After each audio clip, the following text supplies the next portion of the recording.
梵蒂岡花園現正展示教宗良14世嘅花卉木徽，並且可以從聖伯多祿大殿嘅穹頂以獨特嘅角度見到整個木徽。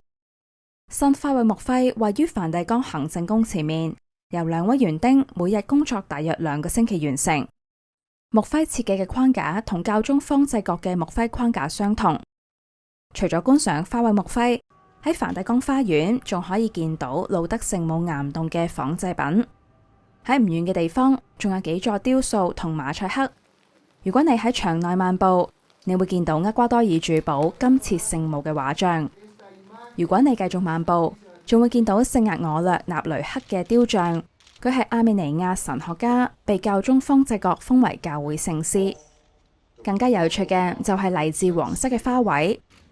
荷蘭國王威廉亞歷山大同皇后麥克西馬訪問梵蒂岡嘅時候，曾經將鬱金香球莖送俾教宗方濟各，以便喺梵蒂岡花園種植。